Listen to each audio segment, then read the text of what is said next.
Selamat malam Bapak Ibu Saudara yang kasih Tuhan. Kita akan melanjutkan pendalaman Alkitab pada malam hari ini. Sebelumnya kita masuk di dalam doa. Mari kita berdoa.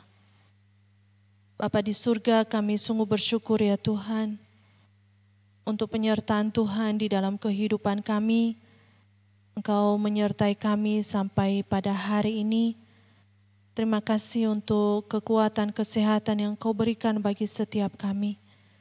Tuhan, kami akan membaca merenungkan sebagian dari kebenaran firman Tuhan di dalam pendalaman Alkitab pada malam hari ini. Kami percaya bahwa Tuhan yang boleh memimpin setiap kami.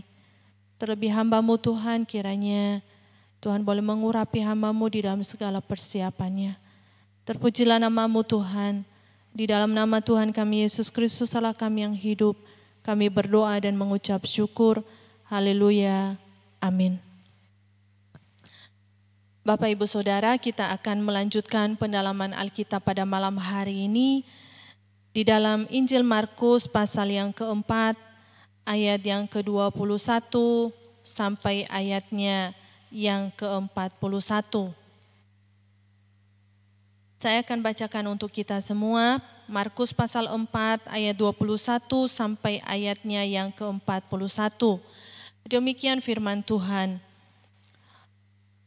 Lalu Yesus berkata kepada mereka, orang membawa pelita bukan supaya ditempatkan di bawah gantang atau di bawah tempat tidur, melainkan supaya ditaruh di atas kaki dian. Sebab tidak ada sesuatu yang tersembunyi yang tidak akan dinyatakan, dan tidak ada sesuatu yang rahasia yang tidak akan tersingkap. Barang siapa mempunyai telinga untuk mendengar, hendaklah ia mendengar. Lalu ia berkata lagi, camkanlah apa yang kamu dengar. Ukuran yang kamu pakai untuk mengukur akan diukurkan kepadamu, dan di samping itu akan ditambahkan lagi kepadamu. Karena siapa yang mempunyai, kepadanya akan diberi. Tetapi siapa yang tidak mempunyai, apapun juga yang ada padanya akan diambil daripadanya. Lalu kata Yesus, beginilah hal kerajaan Allah itu, seumpama orang yang menabur benih di tanah. Lalu pada malam hari ia tidur, dan pada siang hari ia bangun, dan benih itu mengeluarkan tunas, dan tunas itu makin tinggi. Bagaimana terjadinya tidak diketahui orang itu.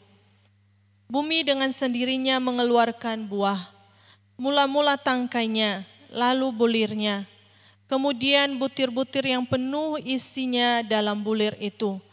Apabila buah itu sudah cukup masak, orang itu segera menyabit sebab musim menuai sudah tiba. Katanya lagi, dengan apa hendak kita membandingkan kerajaan Allah itu, atau dengan perumpamaan manakah hendak kita menggambarkannya? Hal kerajaan itu seumpama biji sesawi yang ditaburkan di tanah. Memang biji itu yang paling kecil daripada segala jenis benih yang ada di bumi.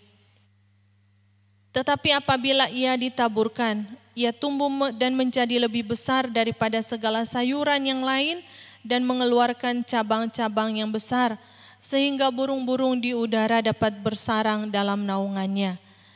Dalam banyak perumpamaan yang semacam itu, ia memberitakan firman kepada mereka sesuai dengan pengertian mereka. Dan tanpa perumpamaan ia tidak berkata-kata kepada mereka, tetapi kepada murid-muridnya ia menguraikan segala sesuatu secara tersembunyi. Pada hari itu, waktu hari sudah petang, Yesus berkata kepada mereka, marilah kita bertolak ke seberang. Mereka meninggalkan orang banyak itu lalu bertolak dan membawa Yesus beserta dengan mereka dalam perahu, di mana Yesus telah duduk dan perahu-perahu lain juga menyertai dia. Lalu mengamuklah taufan yang sangat dahsyat dan ombak menyembur masuk ke dalam perahu, sehingga perahu itu mulai penuh dengan air. Pada waktu itu Yesus sedang tidur di buritan di sebuah tilam. Maka murid-muridnya membangunkan dia dan berkata kepadanya, "Guru, engkau tidak peduli kalau kita binasa?" Ia pun bangun, menghardik angin itu dan berkata kepada danau itu, "Diam, tenanglah." Lalu angin itu reda dan danau itu menjadi teduh sekali. Lalu ia berkata kepada mereka, "Mengapa kamu begitu takut? Mengapa kamu tidak percaya?" Mereka menjadi sangat takut dan berkata seorang kepada yang lain, "Siapakah gerangan orang ini sehingga angin dan danau pun taat kepadanya?" Bapak, Ibu, Saudara yang dikasihi Tuhan, di dalam minggu kemarin, minggu yang lalu kita sudah membahas mengenai perumpamaan tentang seorang penabur, ya. Bagaimana dikatakan seorang penabur menaburkan benih, ya, menaburkan benih, dan benih itu ada yang jatuh, ya, jatuh terlempar di pinggir jalan. Lalu dikatakan ada yang jatuh di atas, ya, di atas bebatuan gitu. Lalu ada yang jatuh di semak-semak duri.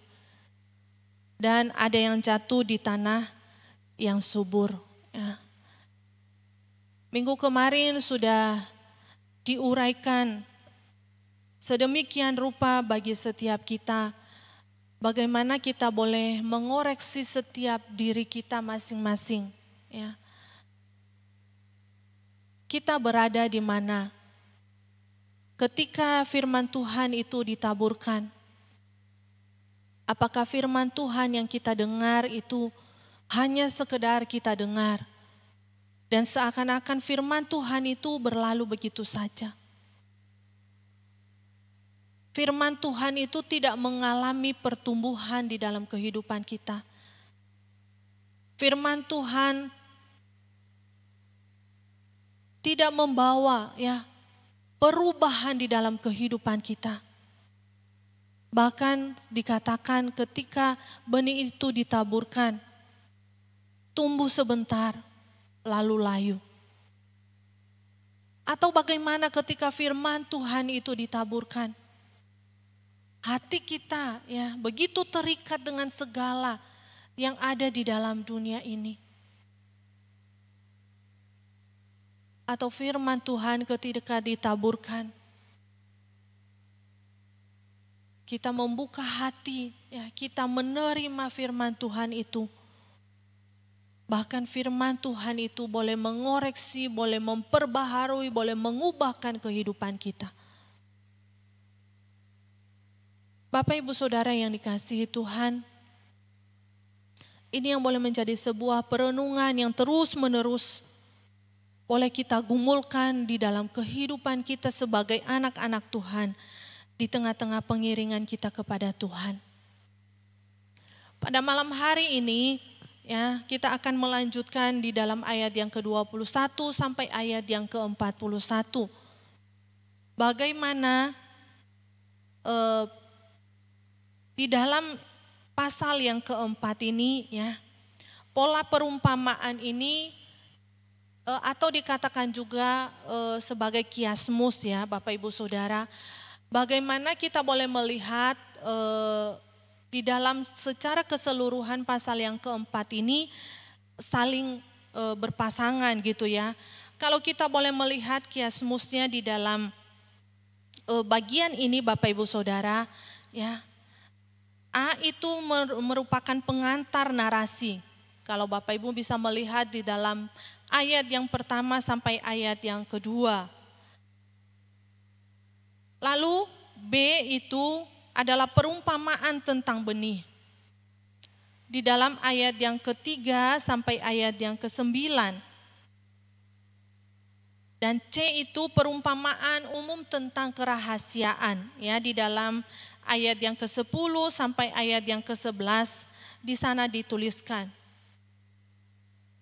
Lalu kita boleh melihat Bapak Ibu Saudara bagaimana kiasmusnya, bagaimana C action itu.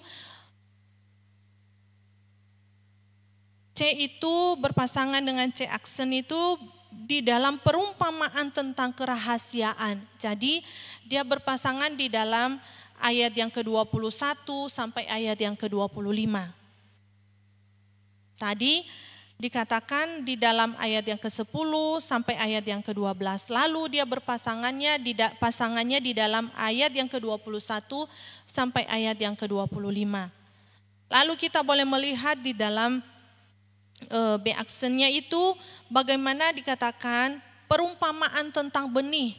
Ya, tadi bagian B di dalam ayat yang ke-3 sampai ayat yang ke-9 berpasangan dengan ayat yang ke-26 sampai ayat yang ke-20 sampai ayat yang ke-32. Ya, itu juga menjelaskan tentang perumpamaan tentang benih. Lalu di dalam ayat yang pertama sampai ayat yang kedua itu merupakan sebuah pengantar narasi gitu ya Bapak Ibu Saudara. Bagaimana ketika Yesus mengajar di tepi danau, dikatakan di dalam ayat yang pertama dan kedua dia naik ke sebuah perahu. Lalu kita boleh melihat kesimpulan narasi tersebut di dalam ayat yang ke-33 dan 34 ya.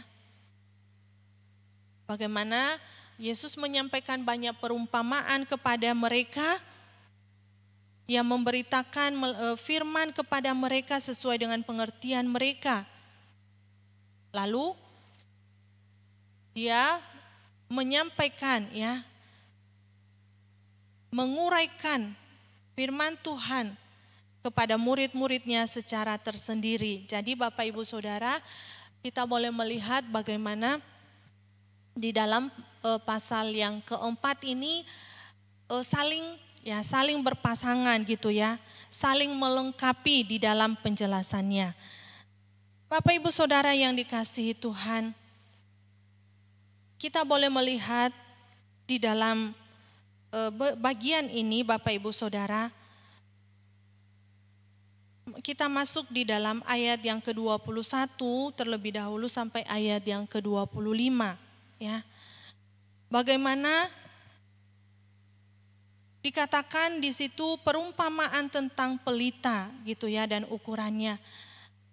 Bagaimana Yesus menyampaikan ya, berkata kepada murid-muridnya bahwa orang yang membawa pelita itu ya tidak mungkin disimpan ya di bawah tempat tidur gitu ya. Bapak Ibu Saudara, ketika seseorang membawa pelita ya, tidak mungkin dia menutupi pelita itu supaya tidak kelihatan ya. Dia membawa pelita pasti di tengah-tengah kegelapan ya.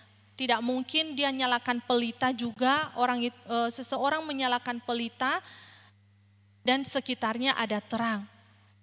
Akhirnya apa? Pelita itu tidak membawa pengaruh, pelita itu tidak membawa dampak. Sebuah pelita Bapak Ibu Saudara akan dinyalakan ketika apa? Ketika tidak ada terang di sekeliling. Lalu di dalam bagian kebenaran firman Tuhan ini kita boleh melihat bagaimana dikatakan tidak mungkin seseorang membawa pelita ya. Orang membawa pelita bukan ditempatkan di bawah gantang atau di bawah tempat tidur. Jadi sebuah pelita yang dinyalakan itu harus ditaruh ya, harus ditempatkan di atas sebuah tempat yang lebih tinggi. Supaya apa? Supaya bisa menerangi yang ada di bawahnya Bapak Ibu Saudara. Supaya bisa menerangi suasana gelap yang ada di sekitarnya. Coba kita bayangkan sedikit ketika pelita itu ditutupi ya, seperti sebuah tudung ditutup gitu.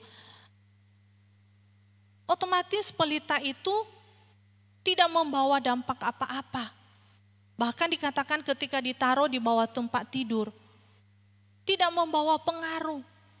Bisa aja ketika ditutupi pelita itu akan mati.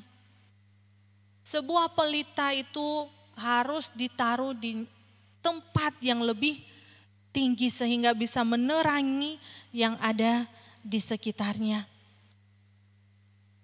Bapak Ibu Saudara yang dikasihi Tuhan, kalau kita boleh melihat di dalam bagian kebenaran firman Tuhan ini bagaimana dikatakan bahwa perumpamaan tentang pelita itu yang mengafirmasi bahwa Allah tidak bermaksud menyembunyikan terang di dalam kegelapan. Untuk sementara banyak rahasia yang belum tersingkap. Bukan karena ada masalah dengan pelita, namun karena Allah menghendaki demikian. Apa yang tersembunyi akan terungkap lewat proses penyembunyian yang dilakukan. Dengan kata lain bahwa kita boleh melihat kemuliaan Allah dinyatakan secara tidak langsung lewat cara-cara menarik melalui perumpamaan yang penuh rahasia, kelemahan, penderitaan, bahkan sampai kematiannya.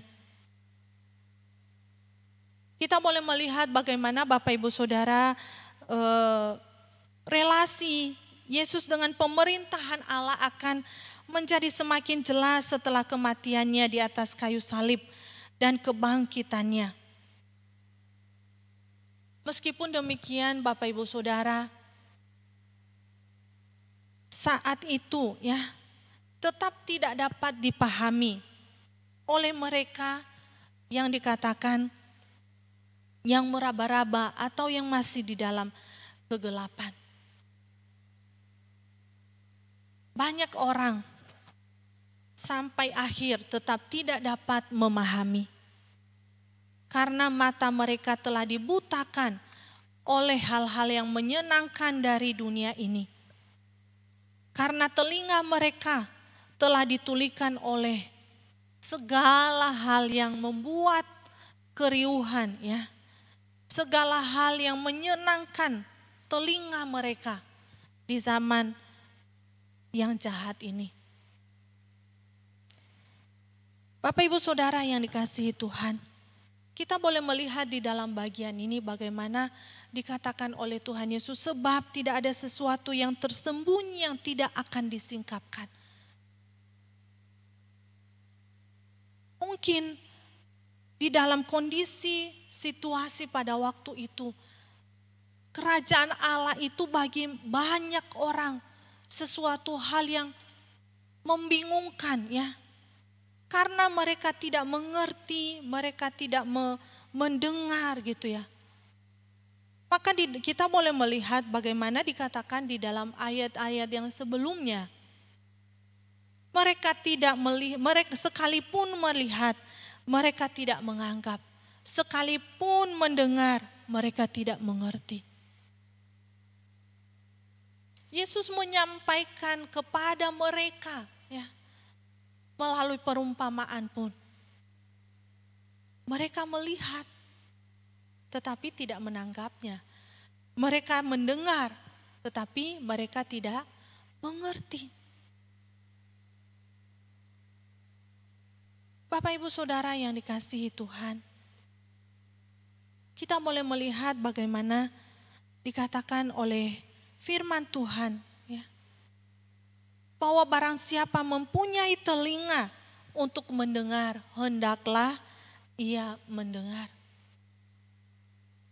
Seharusnya ketika kebenaran itu disampaikan, kerajaan Allah itu disampaikan oleh Yesus,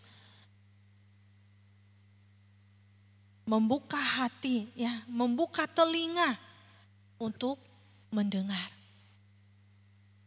Bukan hanya sekedar menjadi pendengar, tetapi benar-benar mendengar.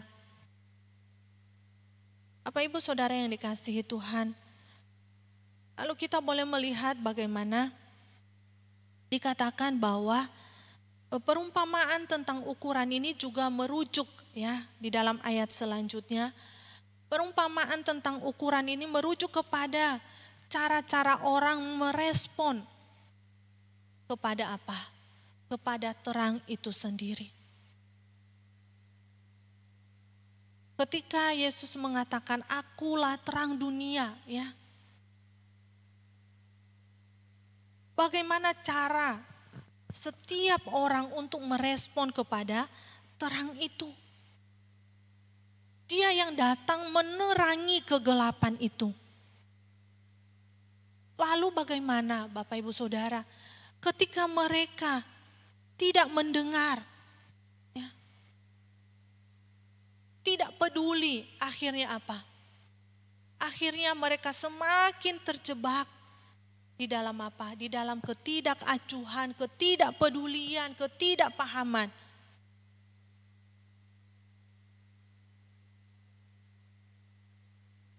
Kita boleh melihat bagaimana sebuah kontras. Bagi mereka yang mendengarkan dengan baik, akan memperoleh lebih banyak tentang rencana Allah dan memiliki pemahaman yang melimpah-limpah. Ini merupakan sebuah peringatan dan juga sebuah janji, memberi dorongan bagi setiap orang yang mendengar. Bagaimana setiap orang memperhatikan, ya, bagaimana seseorang memberikan respon ketika mendengar firman Tuhan. Ketika terang itu datang.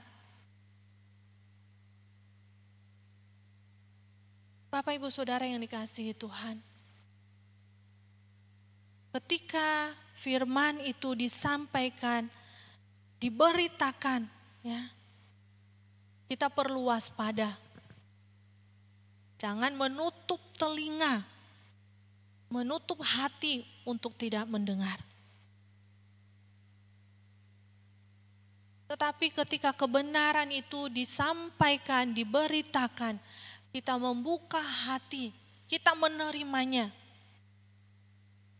Karena apa Bapak Ibu Saudara? Dikatakan di dalam firman Tuhan bahwa mereka yang menolak kebenaran itu akan kehilangan segala-galanya dan menerima hukuman.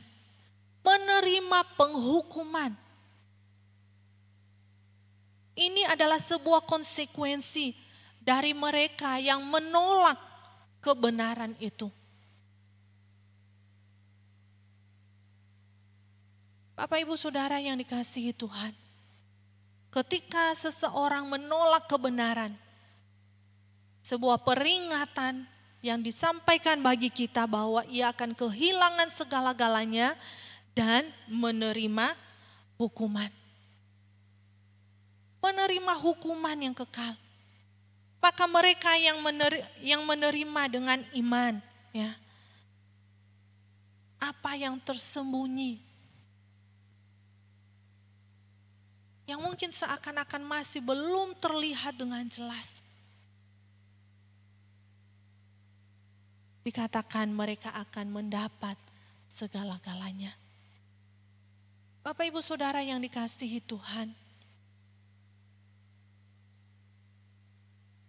bagian ini boleh menjadi sebuah peringatan bagi kita. Bagaimana dikatakan di dalam firman Tuhan, ketika kebenaran itu, terang itu datang, kita boleh menerima, kita boleh membuka hati. Karena barang siapa menolak kebenaran itu akan menerima hukuman. Lalu kita boleh melihat di dalam bagian selanjutnya Bapak Ibu Saudara, di dalam ayat yang ke-26 sampai ayat yang ke-29. Perumpamaan tentang benih yang tumbuh, ya Bapak Ibu Saudara. Kita boleh melihat di dalam bagian ini, dikatakan di dalam perumpamaan ini tidak disebutkan mengenai persiapan, ya, persiapan tanahnya. Curah hujan, sinar matahari, atau pengendalian terhadap lalang, atau pemupukan. Di dalam perumpamaan tentang penabur, kehidupan petani terlihat paralel. Tidur pada waktu malam dan aktif kembali pada pagi hari. Pada saat panen dia meletakkan sabitnya di atas biji-biji gandum. Meskipun rincian di dalam perumpamaan ini penting karena menekankan tentang cara menabur, bertumbuh, menyiangi rumput. Tetapi perumpamaan ini tidak menceritakan secara rinci. Kita seharusnya tidak berasumsi kalau petani menghabiskan hari-harinya dengan bermalas-malasan. Tentu tidak, Bapak Ibu Saudara. Dia telah melakukan pekerjaannya, di mana waktunya telah habis banyak untuk membajak, memupuk, dan menyiangi rumput.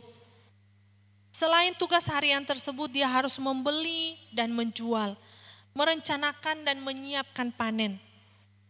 Semua pekerjaan ini dijamin ada di dalam perumpamaan ini dan dapat dimengerti. Kita boleh melihat bahwa Allah juga yang menyediakan hujan yang diperlukan. Allah lah yang mengontrol semua ya elemen-elemen yang ada di alam ini. Allah yang mengontrol segala sesuatunya. Bagaimana kita boleh melihat Bapak Ibu Saudara setelah menabur benih, dikatakan bahwa petani harus menyerahkan saat bertunas, bertumbuh, penyerbukan dan pendewasaannya kepada Allah. Seseorang ya ketika dia sudah menaburkan benih, kita tahu bahwa setelah benih itu ditaburkan, kita tidak tahu bagaimana proses ya mulai bertumbuhnya Bapak Ibu Saudara.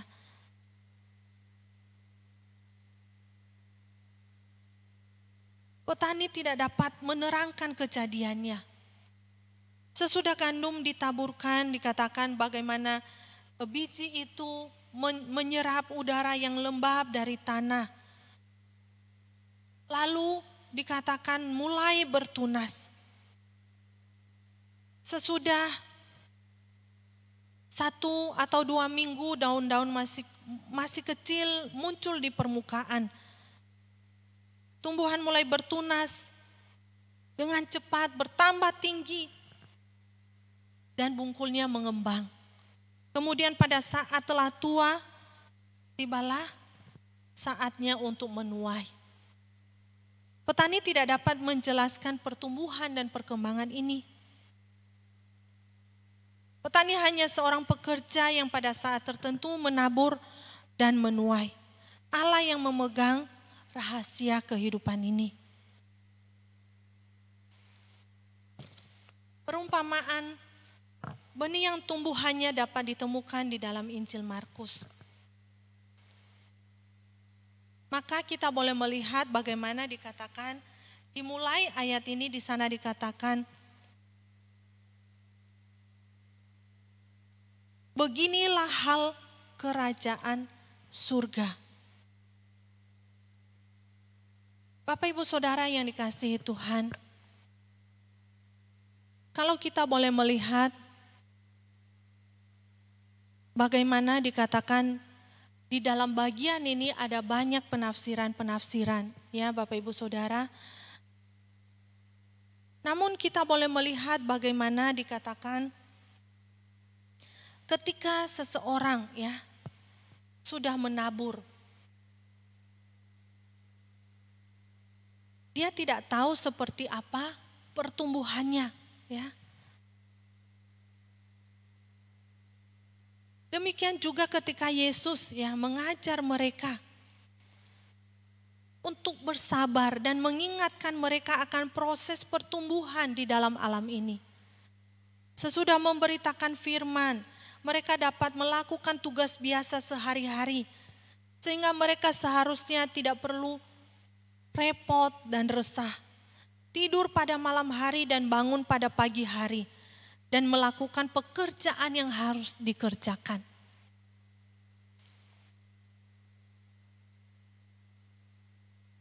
Pada saat gandum sudah tua, barulah buah pekerjaan itu dapat terlihat. Atau buah pekerjaan itu akan segera nampak. Bapak Ibu Saudara yang dikasihi Tuhan, bagaimana ketika firman Tuhan itu ditaburkan ya, Injil itu diberitakan. Mungkin ketika seseorang ya menyampaikan Injil, menyampaikan firman Tuhan, mungkin seakan-akan tidak ada hasil gitu ya. Sudah ditunggu 1 atau 2 tahun seakan-akan tidak mendapatkan hasil. Tetapi Bapak Ibu Saudara yang dikasihi Tuhan, seseorang yang menyampaikan firman Tuhan dikatakan, setidaknya dia harus bersabar dan berbesar hati. Karena dia tidak tahu setiap proses ya dari pertumbuhan benih itu.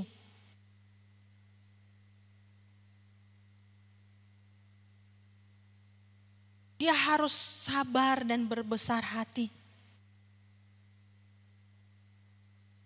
Dia harus percaya ya. Dia harus percaya bahwa suatu saat nanti itu akan menghasilkan buah. Walaupun dia tidak melihat untuk sementara waktu. Kita boleh melihat bagaimana Bapak Ibu Saudara Allah yang mengerjakan proses persemaian pertumbuhan bahkan sampai penuaian benih.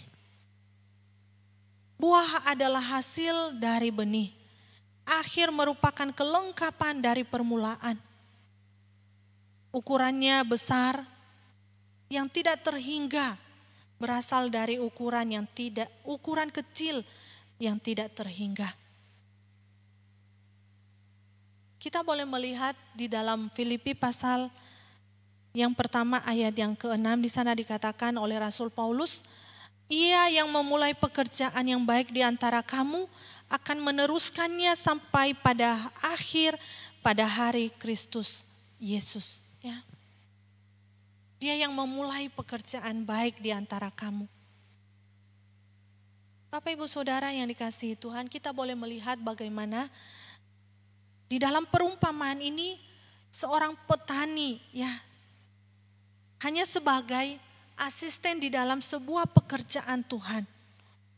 Dia menabur benih dari hari ke hari ya. Melakukan pekerjaan yang perlu. Setelah dia menaburkan benih, dia pergi untuk pekerjaan-pekerjaannya yang lain. Dia yakin bahwa panen akan segera tiba. Dia percaya bahwa suatu saat sampai pada waktunya nanti dia akan menuai. Pada saat hasilnya telah tua,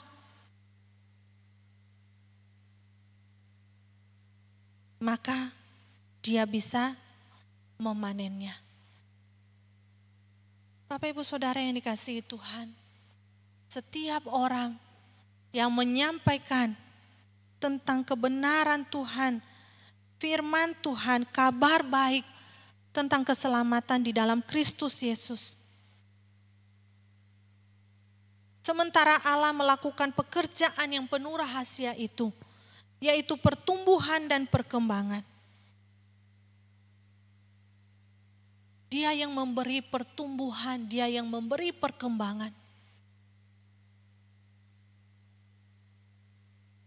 Dan kita boleh melihat bagaimana suatu saatnya nanti ya. Seorang yang menyampaikan Injil itu, dia akan melihat hasilnya. Ketika apa? Ketika dia melakukan pekerjaan itu dengan sungguh-sungguh, dengan sukacita, dia akan mendapatkan hasilnya. Bapak Ibu Saudara yang dikasihi Tuhan,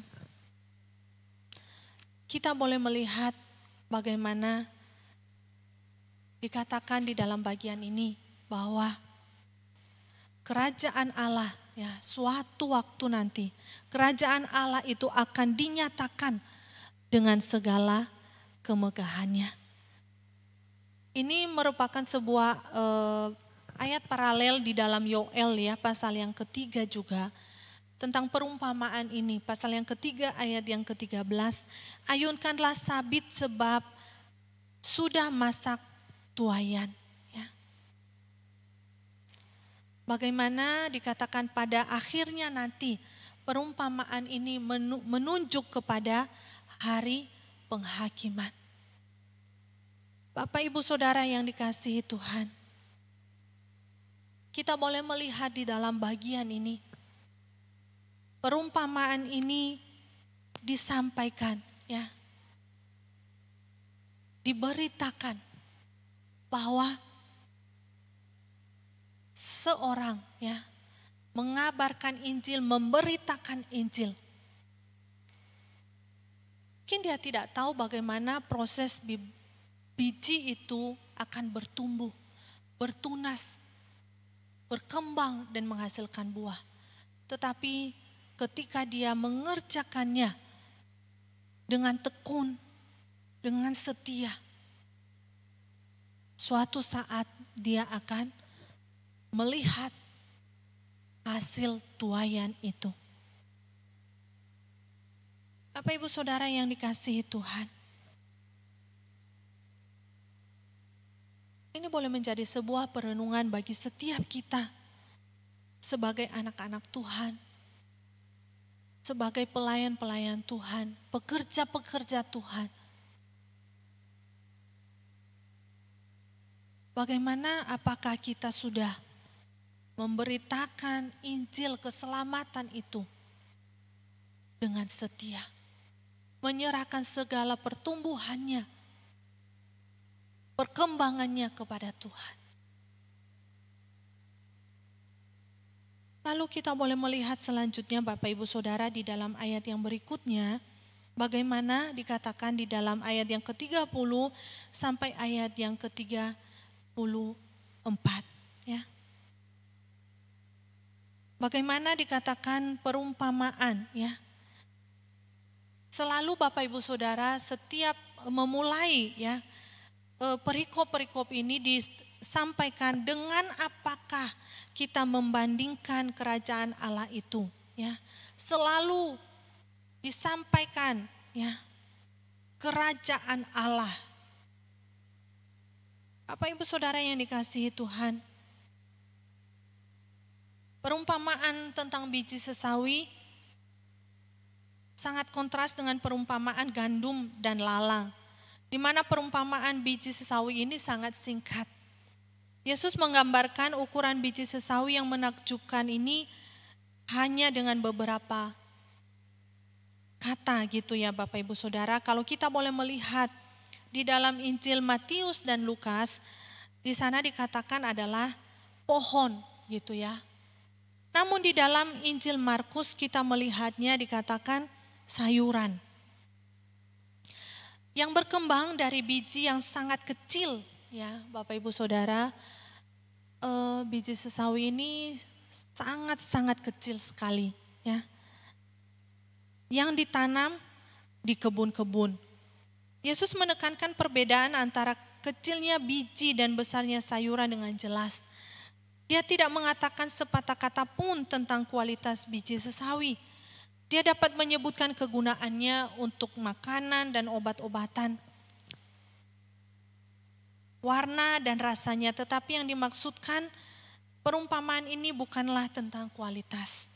Yesus menggunakan contoh ya Bapak Ibu Saudara dari kehidupan sehari-hari.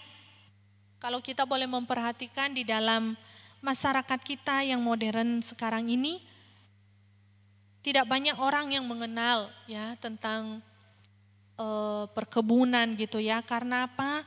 Kalau kita boleh melihat banyak sekarang makanan-makanan kaleng gitu ya, botolan dan makanan-makanan bungkusan. Tetapi pada zaman Yesus pada waktu itu hampir setiap orang mempunyai tanah perkebunan sendiri. Sayuran sesawi selalu ada di setiap kebun. Sayuran ini sangat sering ditanam di tanah yang merupakan batas kebun karena sayuran ini membutuhkan banyak tempat. Bapak Ibu Saudara yang dikasihi Tuhan, kalau kita boleh melihat ya bagaimana dikatakan di dalam bagian kebenaran firman Tuhan ini, dikatakan bahwa dia menaburkan biji di ladangnya. Karena ia tahu bahwa biji yang kecil itu mempunyai kemampuan untuk tumbuh menjadi tanaman yang seukuran pohon. Dia hanya memerlukan satu tanaman dan dia mengetahui bagaimana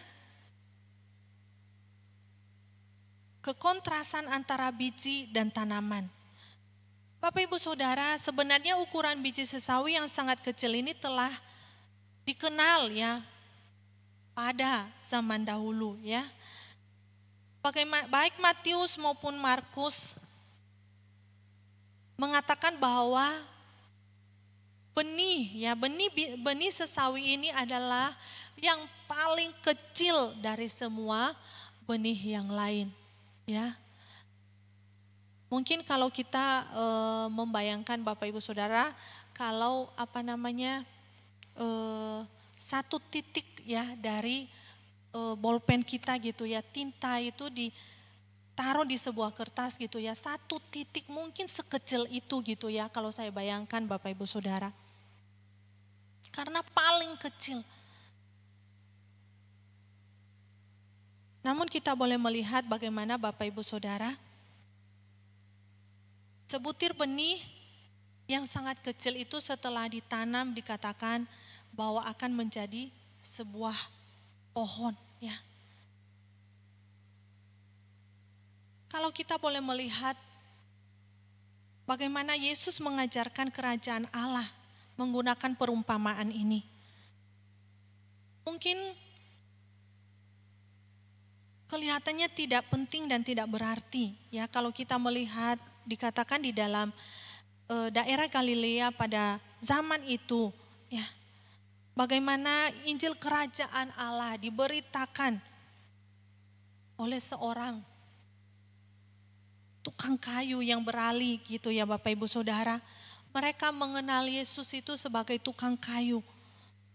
Tetapi kita boleh melihat bagaimana Yesus dikatakan di dalam ya pelayanannya membawa pengaruh yang begitu kuat, yang begitu besar terhadap dunia. Bagaimana ketika murid-murid Yesus, ya pengikut-pengikut Yesus yang terdiri dari dikatakan beberapa nelayan yang tidak terpelajar,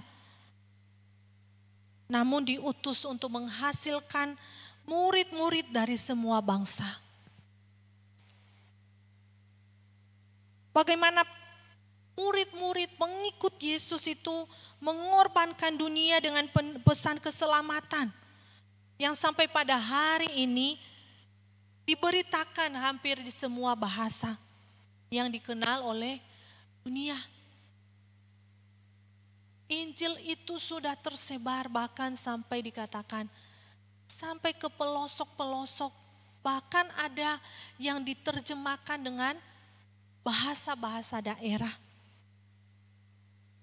Benih yang sangat kecil itu ya. Murid-murid Yesus yang tidak banyak itu. Pengikut yang tidak banyak itu.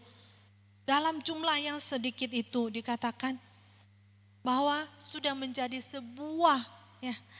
sebuah pohon yang begitu besar.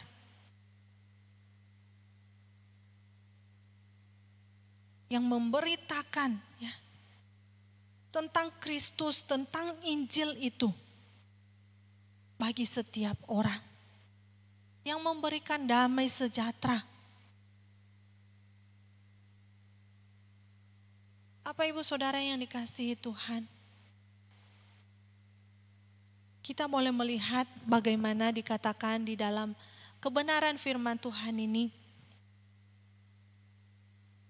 Bagaimana Allah sedang bekerja, mengembangkan kerajaannya. Kita mengetahui bahwa begitu banyak orang di dalam dunia ini sampai tidak terhitung banyaknya belum mendengar berita baik tentang kasih Allah yang mengampuni. Bagaimana begitu banyak orang ya tidak memiliki perlindungan, tidak memiliki naungan yang diberikan oleh kerajaan Allah. Mereka mencari dan terus mencari.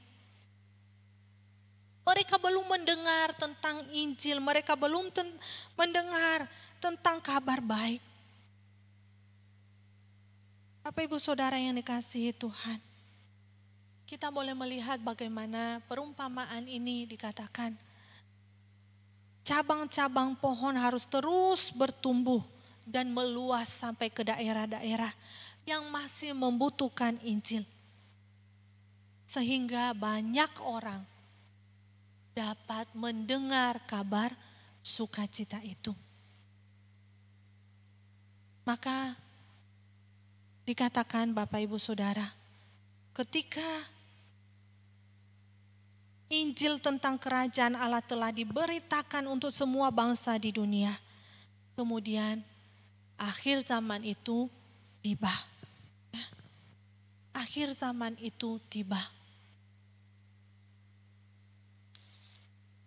Ini adalah sebuah kesempatan ya. Masa, sebuah waktu yang Tuhan berikan bagi setiap kita. Bagaimana para murid-murid yang memberitakan Injil ya. Mereka menyampaikan berita keselamatan itu. Tersebar ke seluruh bangsa, ke seluruh dunia. Banyak bahasa boleh dimengerti setiap kita sebagai anak-anak Tuhan memiliki tanggung jawab yang sama. Ketika kita mendengar berita sukacita itu, ketika kita mendengar berita kelepasan, ketika kita mendengar berita pengampunan itu, bukan hanya untuk diri kita sendiri, tetapi kita mulai membagikannya kepada orang yang terdekat dengan kita. Menceritakan tentang kasih Tuhan bagi mereka. Bapak Ibu Saudara yang dikasihi Tuhan, masih banyak orang di sekitar kita yang belum mendengar kabar baik. Inilah kesempatannya bagi kita untuk memberitakannya. Bapak Ibu Saudara yang dikasihi Tuhan, perumpamaan ini disampaikan oleh Tuhan Yesus bagi banyak orang dan juga bagi murid-muridnya. Lalu kita boleh melihat bagian akhir di dalam pasal ini, bagaimana setelah perumpamaan-perumpamaan itu disampaikan. Ya, dikatakan di dalam ayat yang ke-35 sampai ayat yang ke-41. Ya. Kita boleh melihat bagaimana Bapak Ibu Saudara pada hari itu, hari ketika Yesus mengajar perumpamaan-perumpamaan tadi. Ya. Dikatakan kepada murid-muridnya, dia berkata kepada mereka, marilah kita bertolak ke seberang. Setelah itu mereka meninggalkan orang banyak, mereka membawa Yesus dalam perahu bersama dengan perahu lainnya. Ya, karena tidak mungkin Bapak Ibu Saudara, ke-12 murid itu bisa muat di dalam satu perahu gitu ya. Ada perahu-perahu yang lainnya. Dan mereka bertolak. Yesus meninggalkan orang banyak itu. Yesus tahu Bapak Ibu Saudara bahwa kerajaan Allah itu, kerajaan surga itu harus diberitakan bagi semua orang. Yesus menyeberang, dikatakan Bapak Ibu Saudara, menyeberang ke daerah, dikatakan orang-orang Gerasa atau orang-orang non-Yahudi. Dia meninggalkan orang-orang Yahudi yang begitu banyak. Dia pergi ke tempat orang-orangnya non-Yahudi, ya. Bahwa Yesus menyampaikan kerajaan Allah itu juga bukan hanya bagi orang-orang Yahudi, tetapi bagi orang-orang di luar Yahudi juga. Ya, berita itu harus disampaikan. Yesus bukan saja meninggalkan orang banyak, tetapi dia juga meninggalkan keluarganya, saudara-saudaranya, dan pergi ke tempat yang lain. Lalu kita boleh melihat Bapak Ibu Saudara yang dikasihi Tuhan, bagaimana di dalam kisah ini dikatakan, lalu mengamuklah taufan yang sangat dahsyat dan ombak, gitu ya, ombak menyembur masuk ke dalam perahu, sehingga perahu itu mulai penuh dengan air. Di dalam ayat yang ke-37 ya sampai ayat yang ke-38 dikatakan di dalam bagian itu Yesus tidur di buritan di sebuah tilam. Bapak Ibu Saudara yang dikasihi Tuhan, sungguh ketika kita melihat di dalam kisah ini dikatakan bagaimana ketika perahu mereka sudah penuh dengan air, dikatakan mereka sangat ketakutan. Karena apa Bapak Ibu Saudara? Perahu-perahu mereka penuh dengan air dan Yesus sudah tidur. Murid-murid ini takut mereka akan mati. Lalu kita melihat selanjutnya Bapak Ibu Saudara di dalam ayat berikutnya ya dikatakan murid-murid membangunkan dia dan berkata kepadanya, "Guru, engkau tidak peduli kalau kita binasa." Bapak Ibu Saudara, kita melihat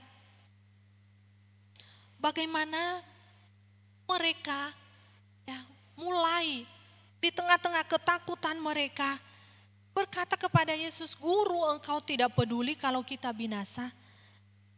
Kita melihat murid-murid ini memanggil Yesus sebagai guru. Mereka masih menganggap Yesus sebagai guru. Walaupun mereka sudah melihat Yesus mengajar perumpamaan tentang kerajaan sorga. Bagaimana Yesus mengusir setan. Yesus sudah melakukan banyak hal gitu ya Bapak Ibu Saudara. Tetapi bagi murid-murid tetap mereka menganggap Yesus ini adalah guru. Mereka tidak sadar bahwa Yesus itu adalah Mesias, anak Allah. Di sini sekali lagi kita boleh melihat bagaimana sifat tersembunyi dari kerajaan Allah itu. Walaupun Yesus ada di tengah-tengah mereka, makan dan tidur bersama-sama dengan mereka, mereka tidak sadar dia ini adalah anak Allah. Murid-murid ini melihat Yesus, ya Bapak Ibu Saudara. Murid-murid ini melihat Yesus, mendengar ajaran Yesus. Namun kita boleh melihat bagaimana dikatakan. Mereka tetap tidak sadar bahwa Yesus adalah Mesias, anak Allah. Mereka tetap memanggil dia guru. Hal yang berikutnya yang kita boleh melihat bagaimana di tengah-tengah segala ketakutan mereka, murid-murid mengatakan engkau tidak peduli. Bapak Ibu Saudara, engkau tidak peduli kalau kita binasa. Apa engkau tidak peduli dengan keberadaan kita?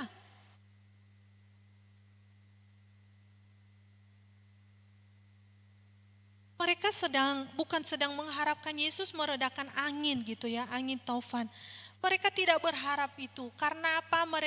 Di dalam perjanjian lama yang bisa meredakan angin topan hanyalah Tuhan. Sedangkan Yesus ini inkarnasi jadi manusia. Mereka juga tidak mengharapkan Yesus saat itu punya kuasa besar yang bisa langsung meredakan angin topan. Yang membuat mereka marah, khawatir, takut adalah Yesus ini sepertinya sama sekali ya tidak peduli. Kita ini sudah mau mati, kita ini sudah mau tenggelam, sudah mau binasa. Yesus, engkau guru kami. Guru, tetapi engkau tidak peduli terhadap keberadaan kami. Ya, bangunlah atau bagaimana gitu. Apa ibu saudara kita boleh melihat?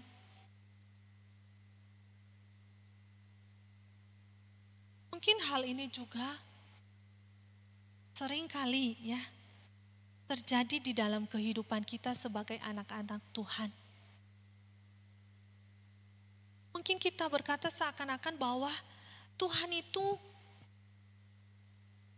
tidak peduli dengan keberadaan kita. Mungkin posisi kita seperti murid-murid pada waktu itu. Mengalami kesulitan. Dan Tuhan itu diam. Kita menganggap Tuhan itu tidak peduli dengan keberadaan kita. Namun Bapak Ibu Saudara kita boleh melihat bagaimana dikatakan bahwa Tuhan itu adalah Tuhan yang berkuasa, Tuhan yang berdaulat atas seluruh kehidupan kita.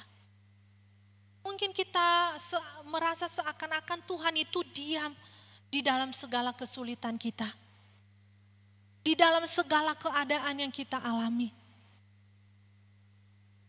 Tetapi kita boleh melihat Bapak Ibu Saudara, bagaimana Tuhan itu berkuasa, Tuhan itu berdaulat atas segala sesuatunya. Ketika Tuhan itu diam ya, kita percaya bahwa Dia pasti ya bekerja berkarya. Tuhan itu berdaulat. Dan Tuhan itu tidak pernah diam. Dia pasti terus menyatakan dirinya di dalam kehidupan kita. Di dalam penderitaan. Mungkin penderitaan itu sendiri adalah cara Tuhan untuk bisa berkomunikasi dengan kita. Kesulitan kita sendiri mungkin adalah cara Tuhan untuk berkomunikasi dengan kita. Ketika Tuhan kelihatannya diam bukan berarti Dia tidak peduli dengan kita. Ia adalah Tuhan dan Juru Selamat kita. Bapak Ibu Saudara yang dikasihi Tuhan. Kalau kita boleh melihat di dalam bagian ini. Bagaimana murid-murid itu penuh dengan ketakutan, kegelisahan, kekhawatiran. Apakah Tuhan membiarkan mereka? Kita melihat di dalam ayat yang ke-39, di sana dikatakan, ia pun bangun, menghardik angin itu dan berkata kepada danau itu, diam, tenanglah. Bapak Ibu Saudara, kita melihat di dalam ayat yang ke-39 ini, dia menghardik angin itu dan berkata kepada danau itu, diam, tenanglah. Lalu angin itu reda dan danau itu menjadi teduh sekali. Di sini kita boleh melihat bagaimana Yesus sungguh-sungguh adalah anak Allah. Ya. Kalau kita boleh melihat di dalam perjanjian lama, hanya Tuhan yang bisa meredakan angin dan taufan. Lalu di sini kita boleh melihat Yesus meredakan angin dan taufan. Mirip sekali ketika kita melihat di bagian-bagian awal pembahasan di dalam Markus ini Bapak Ibu Saudara. Markus pasal 1 ayat yang ke-25 juga ya. Markus pasal 1 ayat yang ke-25 juga kita boleh melihat bagaimana ketika Yesus menghardik ya roh jahat ya, dikatakannya diam, keluarlah daripadanya. Yesus menghardiknya dengan mengatakan diamlah. Bapak Ibu Saudara yang dikasihi Tuhan, kita boleh melihat bagaimana di dalam bagian ini, di dalam hati murid-muridnya, ya, hati murid-murid Yesus mulai timbul segala ketakutan, segala kekhawatiran. Maka kita boleh melihat bagaimana Yesus menyatakan, menunjukkan kuasanya. Diam, tenanglah. Hanya satu ucapan. Dia menunjukkan kuasanya. Maka dikatakan, angin itu reda dan danau itu menjadi teduh sekali. Bapak Ibu Saudara yang dikasihi Tuhan, kita boleh melihat bagaimana Yesus ya, Sang Anak Allah berotoritas atas kuasa, atas seluruh kuasa di dalam alam semesta ini. Kalau di bagian sebelumnya dikatakan Yesus berotoritas mengampuni dosa manusia, maka dia juga mengatakan dia berotoritas atas seluruh ciptaan. Luar biasa Bapak Ibu Saudara yang dikasihi Tuhan. Maka kita boleh melihat di dalam ayat yang ke-40. Ya, Yesus telah menunjukkan kuasanya ketika dia mengatakan satu kali, diam, tenanglah. Alam ini pun tunduk padanya. Di dalam ayat yang ke-40 Yesus katakan, mengapa kamu takut? Mengapa kamu tidak percaya?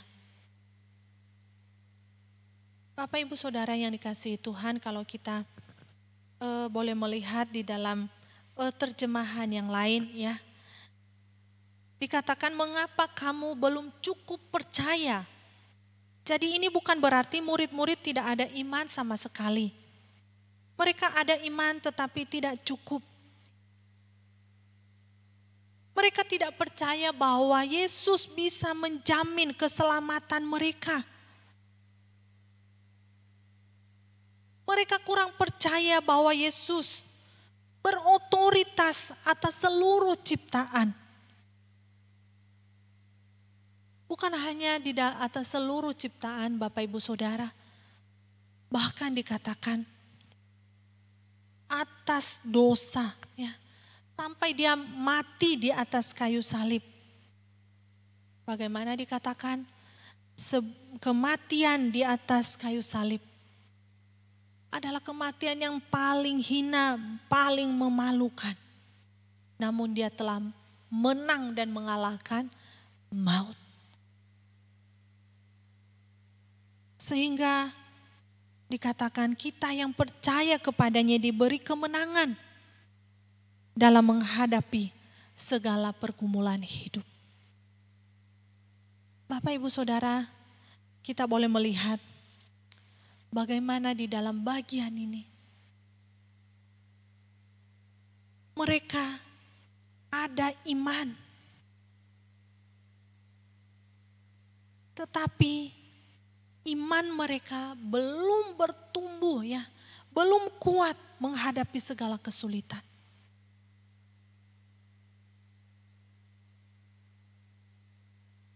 Mungkin demikian juga dengan kehidupan kita ketika ada badai kehidupan melanda kita, ada persoalan. Iman kita mungkin goyah.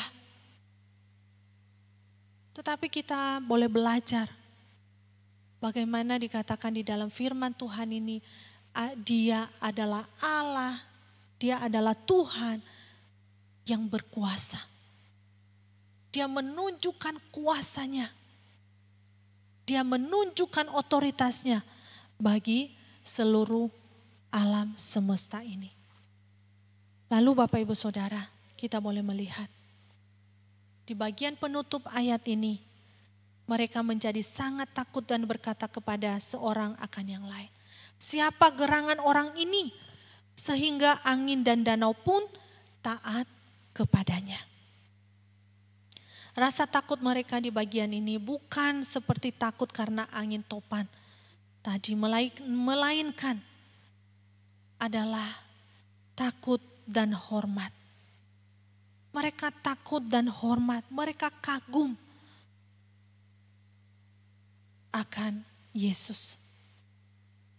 Ketika murid-murid melihat Yesus melakukan mujizat, mereka berkata, siapa orang ini? Mereka tidak tahu bagaimana cara untuk merespon. Ya, mereka tetap tidak sadar. Setelah Yesus melakukan mujizat itu bagi mereka,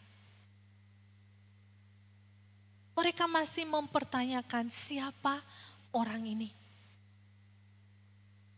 Masih belum tersingkap bagi mereka bahwa Dia adalah Mesias, Anak Allah.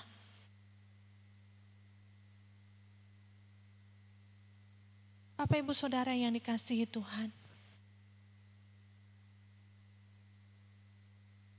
di bagian akhir ini kita boleh melihat bagaimana sebuah pertanyaan yang diajukan oleh murid-murid, ya. Siapa gerangan orang ini sehingga angin dan danau pun taat kepadanya? Ini merupakan sebuah pertanyaan retorika, ya. Pertanyaan ini sebenarnya juga pertanyaan untuk kita. Ketika Markus menulis bagian ini, siapa gerangan orang ini? Dia juga mau bertanya kepada kita masing-masing. Untuk kamu, siapakah itu Kristus? Siapa orang ini yang kamu baca? Siapa orang ini yang kamu percaya? Siapa? Ya, terus dipertanyakan Bapak Ibu Saudara.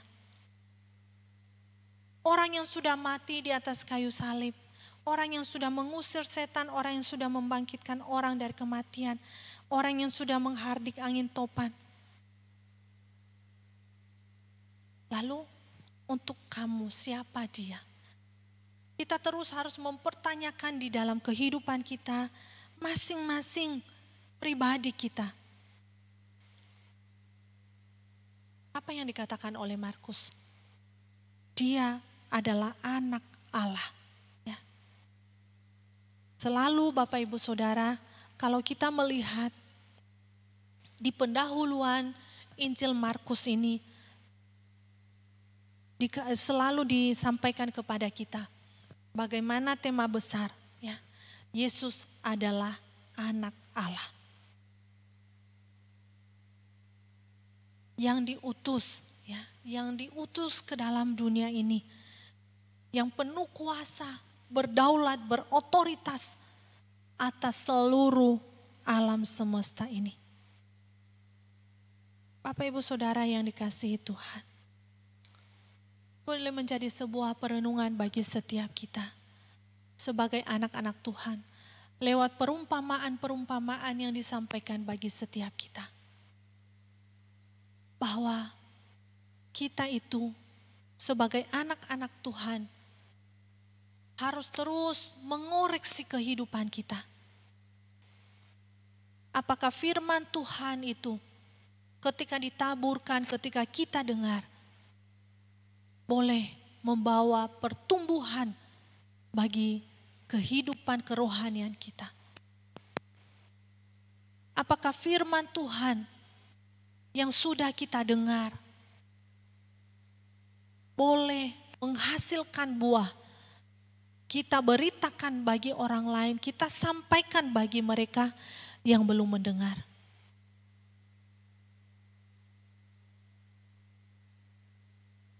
Tidak mungkin dikatakan pelita itu ya ditaruh di bawah gantang, ditutupi gitu ya Bapak Ibu Saudara, atau ditaruh di bawah tempat tidur. Pelita itu harus ditaruh di atas supaya bisa menerangi. Terang Kristus yang sudah datang, yang telah menerangi hati kita, kehidupan kita,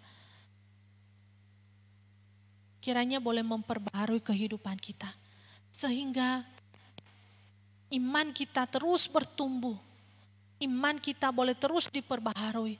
Ketika ada kesulitan, ketika ada pergumulan, kita boleh melihat bagaimana Tuhan itu berkuasa. Berkuasa, berotoritas, berdaulat penuh atas seluruh alam semesta ini. Kiranya Tuhan boleh menolong dan memberkati kita. Amin. Kita berdoa. Bapa, kami bersyukur kiranya Tuhan sendiri Tuhan yang terus bekerja, menolong kami, memberikan pengertian-pengertian yang baru bagi setiap kami. Sehingga kebenaran firman-Mu Tuhan terus menggugah hati kami masing-masing. Sehingga kami boleh mengalami pembaharuan demi pembaharuan. Perubahan demi perubahan. Membawa kehidupan kami semakin lebih baik dan lebih berkenan di hadapan Tuhan. Terima kasih Tuhan, tolonglah kami, biarlah hidup kami boleh semakin hari semakin memuliakan Tuhan. Di dalam nama Tuhan kami Yesus Kristus kami berdoa dan mengucap syukur. Haleluya. Amin.